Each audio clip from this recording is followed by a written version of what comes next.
Despite post-COVID recovery, the global economy is struggling due in part to inflationary pressure. In view of the downturn, the Executive Yuan has revised Taiwan's 2023 GDP growth forecast down to an almost 8-year low. Experts say the manufacturing sector will be hit hard, but other sectors such as tourism and retail are predicted to improve. Let's hear more on this year's economic forecast.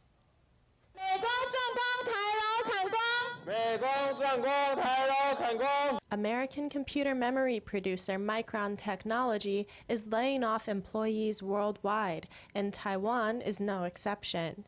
Now, not just Micron, but leading footwear manufacturer Pou Chen Corporation is also reducing its workforce. Many companies have begun mass layoffs, a bad omen for the economy. Certainty of a global economic downturn has increased. Corporate capital expenditure in the short term is taking a more prudent direction. Coupled with last year's base already being high, the forecast for this year's private investment is a negative growth of 1.13%. The forecast for this year's economic growth rate is 2.12%. The Executive Yuan's Directorate General of Budget, Accounting and Statistics has revised this year's GDP forecast down to a near 8-year low. That's amid weak demand for exports, which have been in constant decline. The electronics industry has been hit hardest, and many manufacturers and semiconductor companies are still clearing inventories.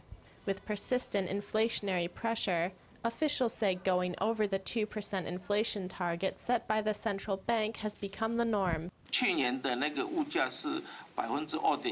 Last year, inflation was 2.9% or so, close to 3%. In this year's forecast, we're near 2.16%, so there's a downward trend, but we still have the pressure of rising prices.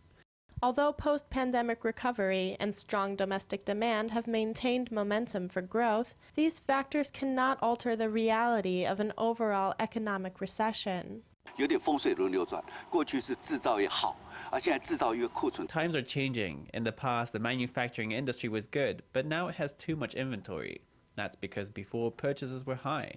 They had to prepare materials and spare parts, so it will be revised downward this year, and that will lengthen its recovery time. But now, since countries are opening up, the hospitality, food and beverage, tourism and retail sectors will all improve. That's another piece of better news. With the economy upended, even experts are finding it hard to make predictions. Factors causing fluctuation are numerous. Inflation may not fall, and interest rates may continue to rise. It could be a while before we see the return of a healthy economy.